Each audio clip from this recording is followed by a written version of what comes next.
One স্ক্রিনে আপনি দেখতেই পাচ্ছেন আমার হাতে কিন্তু দুটো পাসপোর্ট। আমি ইতিমধ্যে এই পাসপোর্ট অ্যাপ্লাই করেছি। তো আজকের ভিডিওতে আমি আপনাদেরকে দেখিয়ে দেবো স্টেপ বাই স্টেপ কীভাবে আপনারা পাসপোর্ট অ্যাপ্লাই করবেন। আপনার এর পাশাপাশি আপনি আপনার পরিবারের যে কোনো সদস্যের কিন্তু এই পাসপোর্ট অ্যাপ্লাই করতে পারবেন। এর জন্য আপনাদের কোনো রকম দালাল ধরতে হবে না। শুধুমাত্র ১,৫০০ টাকা খরচ করে আপনি কিন্তু এই পাসপোর্ট সংগ্রহ করতে পারবেন। তো স্টেপ বাই স্টেপ থাকবে আজকের ভিডিওতে।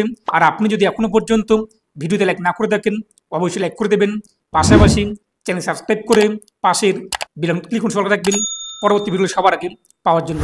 ভিডিও ডেসক্রিপশন বক্সে থাকা লিঙ্কে ক্লিক করতেই আপনারা কিন্তু সরাসরি পাসপোর্ট সেবার অফিসিয়াল পোর্টালে আসতে পারবেন। আমরা যেহেতু নতুন তাই প্রথমত আমাদের রেজিস্ট্রেশন করতে হবে। উপরে আপনি দেখতেই পাচ্ছেন ডান দিকে কোনায় রেজিস্টার নামে একটি অপশন রয়েছে, এই রেজিস্টারে আমরা ক্লিক করব। তো রেজিস্টারে ক্লিক করতে আমাদের সামনে রেজিস্ট্রেশন পেজটি চলে আসবে। তো আপনি দেখতেই পাচ্ছেন প্রথমত আমরা এখান থেকে পাসপোর্ট অফিস সিলেক্ট করব। তো পাসপোর্ট অফিস সিলেক্ট করার পর তারপর এখান থেকে আমরা পাসপোর্ট অফিস কলকাতা সিলেক্ট নেব। আমরা যারা ওয়েস্ট বেঙ্গল রয়েছি আমাদের কলকাতা সিলেক্ট করতে হবে। এরপর আপনি আপনার সম্পূর্ণ নাম বসিয়ে দেবেন, এরপর ইমেল আইডি উল্লেখ করে দেবেন এবং আপনি যদি আপনার email ID log in ID রাখতে চান এটি ইয়েস করে দেবেন, এটি আপনাদের লগ ইন আইডি হয়ে যাবে। তারপর নিচে পাসওয়ার্ড উল্লেখ করে দেবেন, তারপর সাইন আপে আপনি ক্লিক করবেন। তো সাইন আপ করতেই আপনি যে জিমেল আইডি উল্লেখ করেছেন সেই জিমেলে ওটিপি আসবে, তা বসিয়ে দিয়ে কমপ্লিট সাইন আপ এখানে ক্লিক করবেন। আপনার রেজিস্ট্রেশন কমপ্লিট। তারপর নিচে রয়েছে ব্যাক টু লগ ইন, এই ব্যাক টু লগ ইনে আপনি ক্লিক করবেন। তারপর আপনি আপনার লগ ইন আইডি যে জিমেল আইডি রেখেছেন তা বসিয়ে দেবেন, তারপর যে কন্টিনিউ, এই কন্টিনিউ আপনি ক্লিক করবেন। এরপর আপনি কি পাসওয়ার্ড রেখেছেন সেই পাসওয়ার্ড বসিয়ে দেবেন, তারপর সাইন ইন এখানে ক্লিক করবেন। আমাদের সামনে ড্যাশবোর্ড চলে আসবে। এরপর আমরা অ্যাপ্লাই ফর ফ্রেশ পাসপোর্ট কিংবা ইস্যু অফ পাসপোর্ট এখানে আমরা ক্লিক করব। এরপর এখান থেকে আমরা এটিকে স্কিপ করে দেবো, যেহেতু আমাদের পাসপোর্ট নেই তাই আমরা কী করবো এখান থেকে স্কিপ ফর নাও, এই স্কিপ ফর নাওই আমরা ক্লিক করব। এটা আমাদের কলকাতা থাকবে। এরপর যে নেক্সটে আমরা ক্লিক করব। তারপর এখান থেকে আমাদের কিন্তু 9টি ধাপ কমপ্লিট করতে হবে। প্রথমত রয়েছে অ্যাপ্লাই ফর, আমরা যেহেতু নতুন পাসপোর্ট অ্যাপ্লাই করে তাই ফ্রেশ সিলেক্ট করব এবং আপনি কোন পাসপোর্ট অ্যাপ্লাই করতে চান, নর্মাল নাকি তৎকাল। নর্মাল করলে আপনাদের 1500 টাকা খরচ পড়বে এবং তৎকাল করলে আপনাদের বেশি টাকা খরচ পড়বে। তৎকাল করলে আপনাদের পাসপোর্ট খুব তাড়াতাড়ি কিন্তু চলে আসবে। তারপর আমাদের কত পেজের বুকলেট দরকার, আমি 36 পেজ সিলেক্ট করব, আপনি বেশি চান তো 60 পেজ সিলেক্ট করতে পারেন। এরপর সেভ আর নেক্সটে আপনি ক্লিক করবেন, পরবর্তী পেজটি চলে আসবে। যারা আপনি পাসপোর্ট অ্যাপ্লাই করতে যাচ্ছেন সেই ব্যক্তির নাম বসিয়ে দেবেন, যদি মিডল নেম থাকে এই গিভেন নেমের ঘরে ফার্স্ট নেম এবং মিডল নেম বসিয়ে দেবেন। এরপর সান নেমে পদবি কী রয়েছে সেই ব্যক্তির পদবি আপনি বসিয়ে দেবেন। নিচে কিন্তু বলা হয়েছে নোট দিয়ে গিভেন নেমের ঘরে ফার্স্ট নেম এবং মিডল নেম একসঙ্গে বসাতে হবে, ডক্টর, মিস্টার, মিসেস এগুলো উল্লেখ করা যাবে না। জেন্ডার আপনি সিলেক্ট করবেন, যদি আপনার আরও কোনো আলাদা নাম থাকে, নাম চেঞ্জ করে থাকেন এটি আপনি ইউজ করেন, কী নাম আপনি রেখেছিলেন চেঞ্জ করে সে নতুন নাম আপনি বসিয়ে দেবেন। আমাদের যেহেতু নেই তাই নো করে দিচ্ছি। আপনার কি আলাদা কোনো নাম রয়েছে কিনা, থাকলে আপনি এটাও এখান থেকে ইউজ করে দেবেন। এরপর আপনি সেই নামটি বসিয়ে দেবেন, যেহেতু আমাদের ডাক নেম কিংবা আলাদা কোনো নাম পরিবর্তন করিনি তাই এই দুটো ঘর আমরা এখান থেকে নো করে দেবো। আপনি আপনার অ্যাকর্ডিং সিলেক্ট করে নেবেন। ডেট অফ বার্থ আপনার কী রয়েছে ক্যালেন্ডারে ক্লিক করবেন, ক্যালেন্ডার চলে আসবে। এরপর এখান থেকে আপনি আপনার দিন, মাস, ইয়ার যা হয়ে থাকে তা সিলেক্ট করে নেবেন। তারপর আপনার বার্থ প্লেস কোথায় রয়েছে, যেখানে আপনার জন্ম হয়েছে সেই জন্মের গ্রামের নাম কিংবা শহরের নাম অথবা সিটির নাম কী রয়েছে বার্থ প্লেস উল্লেখ করে দেবেন। তারপর আপনি সিঙ্গেল নাকি ম্যারিড নাকি উইডো নাকি ডিভোর্স তা উল্লেখ করে দেবেন এবং আপনার বার্থ প্লেস কি ইন্ডিয়ার বাইরে কিনা, যেহেতু আমাদের বার্থ প্লেস ইন্ডিয়ার বাইরে নাম তাই এটা আমরা এখান থেকে নো করে দেবো। যদি আপনি ইয়েস করে দেখেন সেক্ষেত্রে আপনাদের কিন্তু সিলেক্ট করতে হবে আলাদা ডকুমেন্টস, যেহেতু আমাদের বার্থ প্লেস ইন্ডিয়ার মধ্যেই তাই এটা আমরা নো করে দিচ্ছি। এরপর আমরা কী করবো নিচে স্টেট আমাদের রাজ্যের নাম উল্লেখ করে দেবো যা হয়ে থাকে, তারপর আমাদের বার্থ প্লেসের ডিস্ট্রিক্টের নাম উল্লেখ করে দেবো যেখানে আমাদের জন্ম হয়েছে যে জেলায়। এরপর নিচে রয়েছে কিন্তু citizenship of India by birth, আমরা যেহেতু জন্মসূত্রে ভারতীয় তাই বার্থ আমরা সিলেক্ট করে নিলাম। এরপর আপনার যদি প্যান কার্ড থাকে তো আপনি আপনার প্যান কার্ড নাম্বার এখানে বসিয়ে দেবেন, যদি আপনার ভোটার কার্ড থাকে ভোটার কার্ড নাম্বার আপনি এখানে বসিয়ে দেবেন, না থাকলে আপনি ফাঁকা রাখবেন আপনি আপনার অ্যাকর্ডিং। তারপর নিচে আপনি চলে আসবেন এমপ্লয়মেন্ট টাইপ, তো আপনি কোনো রকম জব করেন কিনা, করলে আপনি এখান থেকে সিলেক্ট করে নেবেন গভর্নমেন্ট নাকি প্রাইভেট, নাকি আপনি একজন স্টুডেন্ট নাকি আপনি সেলফ এক কথায় এমপ্লয় তা সিলেক্ট করে নেবেন। যেটি হয়ে থাকে সেটি আপনি এখান থেকে সিলেক্ট করে নেবেন আপনি আপনার অ্যাকর্ডিং এমপ্লয়মেন্ট টাইপ। এবং আপনাদের বাবা মা কি কোনো রকম গভর্নমেন্ট একটা সরকারি জব করে কিনা, করলে আপনি ইয়েস করবেন, না করলে আপনি নো করে দেবেন। ইন কেস অফ মাইনর অর্থাৎ যারা 18 বছরের নিচে রয়েছে তাদের ক্ষেত্রে তাদের বাবা মা যদি কোনো জব করে দেখেন এটা তারা ইয়েস করে দেবে, না হলে নো করে দেবে। তো এখান থেকে এগুলো আপনি সিলেক্ট করে নেবেন এমপ্লয়মেন্ট টাইপ। এরপর আপনাদের প্যারেন্ট কোনো রকম গভর্নমেন্ট সার্ভেন্ট কিনা, একটা জব করে কিনা, যেহেতু নেই সেটা নো করে দিচ্ছি। তারপর শিক্ষিত যোগ্যতা, আপনার যোগ্যতা কী রয়েছে 10 পাস নাকি 8 পাস, তো আপনি যখনই এখানে মাধ্যমিক পাস কিংবা তার উপরে সিলেক্ট করবেন এর নিচে দেখতেই পাচ্ছেন নন এসিয়ার ইয়েস এবং নো কিন্তু অটোমেটিক হয়ে যাবে। এবং আপনাদের যোগ্যতা অনুযায়ী আপনি এগুলো সিলেক্ট করবেন। আপনাদের কিন্তু পুলিশ ভেরিফিকেশন তখন ডকুমেন্ট চাবে। যদি আপনি উচ্চ মাধ্যমিক পাস দিয়ে দেখেন কিন্তু ডকুমেন্টস দেখাতে না পারেন, আবেদন আপনাদের কিন্তু তখন বাতিল করে দেবে। তাই যে সমস্ত ডকুমেন্টস আপনি দেখাতে পারবেন সেই হিসেবে আপনি যোগ্যতা সিলেক্ট করবেন। যদি আপনার শরীরে কোনো রকম দাগ বা চিহ্ন থাকে তো আপনি উল্লেখ করে দেবেন, নাহলে আপনি নো মার্ক উল্লেখ করে দেবেন। আধার কার্ড নাম্বার এখানে আপনি বসিয়ে দেবেন আপনাদের আধার কার্ড নাম্বার। তারপর নিচে রয়েছে আই অ্যাগ্রি, এই বক্সে টিকমার্ক করবেন। তারপর হচ্ছে সেভ অ্যান্ড নেক্সটে আপনি ক্লিক করবেন। তো দেখতেই পাচ্ছেন আধার কার্ড নাম্বার কিন্তু বাধ্যতামূলক আমাদের আধার কার্ড নাম্বার কিন্তু দিতেই হবে। যদি আপনার আধার কার্ড নাম্বার না থাকে এখানে আপনি নো করে দেবেন। আমাদের যেহেতু রয়েছে সেটা আমরা আধার কার্ড নাম্বার বসিয়ে দিলাম। তারপর আপনি সেভ অ্যান্ড নেক্সটে ক্লিক করবেন। তো সেভ অ্যান্ড নেক্সটে ক্লিক করতেই আমাদের সামনে পরবর্তী ধাপ চলে আসবে এবং রেফারেন্স নাম্বার চলে আসবে। এখন এখানে আমাদের কিন্তু পিতা মাতার তথ্য উল্লেখ করতে হবে। তো আপনাদের পিতার নাম কি রয়েছে, যদি মিডল নেম থাকে তো এই যে গিভেন নেম এখানে ফার্স্ট নেম এবং মিডল নেম একসঙ্গে উল্লেখ করবেন। এরপর সার নামে পদবি বসিয়ে দেবেন। মায়ের ক্ষেত্রেও মায়ের নাম বসিয়ে দেবেন, সার নামে পদবি উল্লেখ করে দেবেন। এরপর নিচে যে রয়েছে লিগ্যাল গার্জিয়ান, এটা কিন্তু যদি আপনাদেরকে কেউ আইনিভাবে দত্তক নিয়ে থাকে তাহলে সেই লিগ্যাল গার্জিয়ানের নাম বসিয়ে দেবেন। আর যদি না থাকে এই ঘরটি আপনি ফাঁকা রাখবেন। তারপর আপনি সেভ অ্যান্ড নেক্সটে ক্লিক করবেন। পরবর্তী পেজটি আমাদের সামনে চলে আসবে।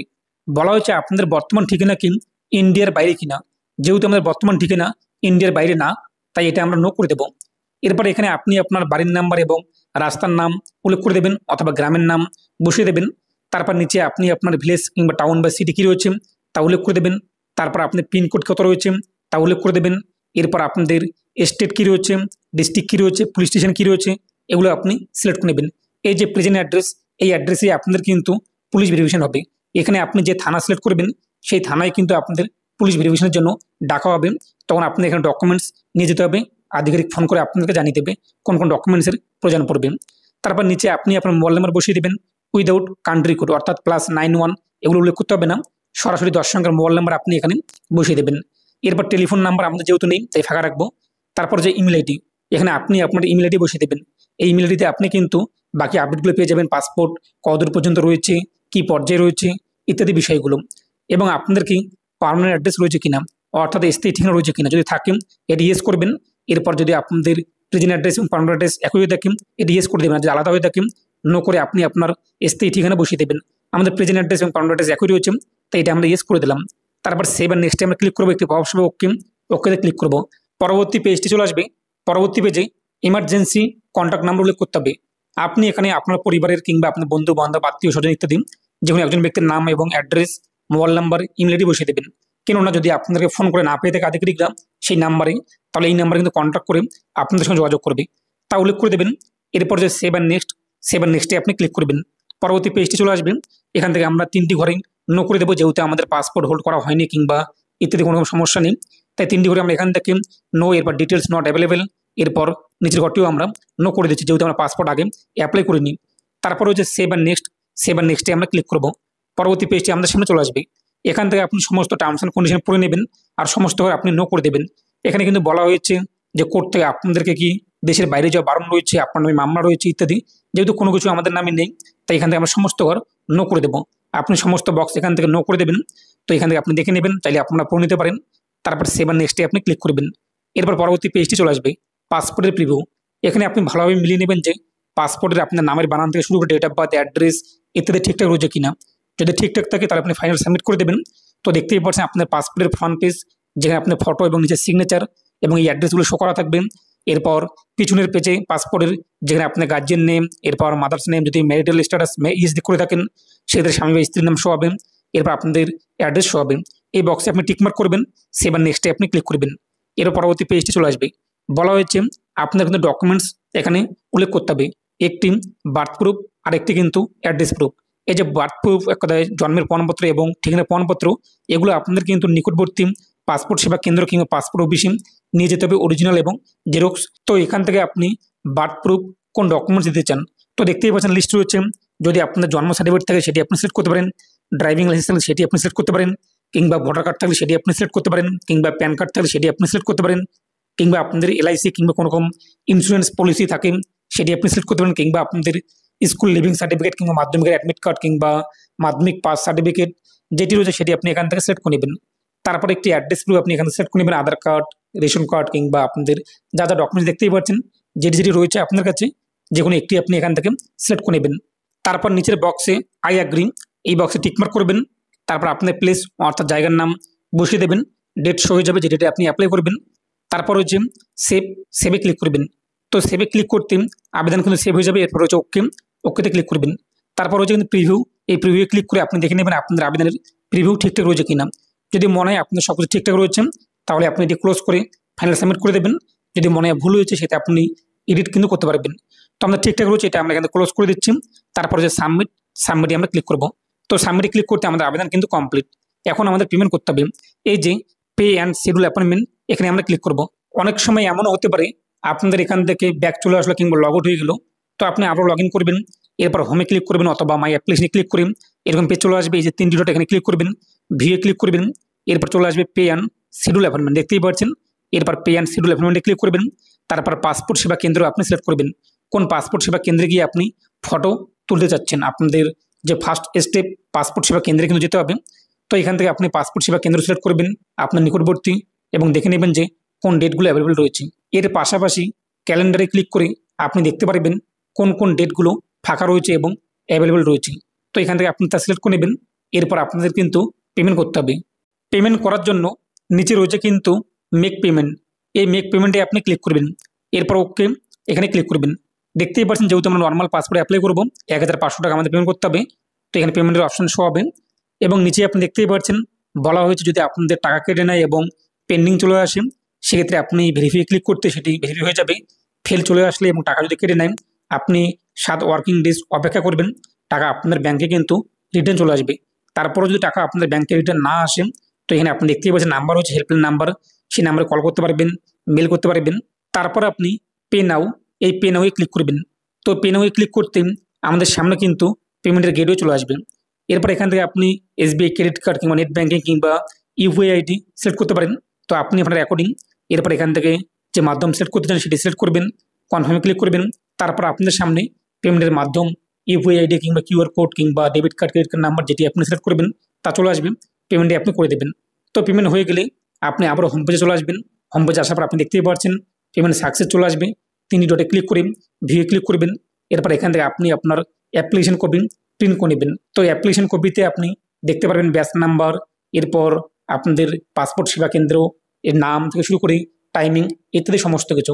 তো সেই সেন্টারে আপনি কাগজটি এবং আপনার অরিজিনাল ডকুমেন্ট যা যা রয়েছে সমস্ত একসঙ্গে করে নিয়ে যাবেন। সেখানে আপনাদের কিন্তু ফটো তোলা হবে এবং সিগনেচার নেওয়া হবে, যা আপনার পাসপোর্টে চলে আসবে। এটি আপনাদের কিন্তু প্রথম ধাপ।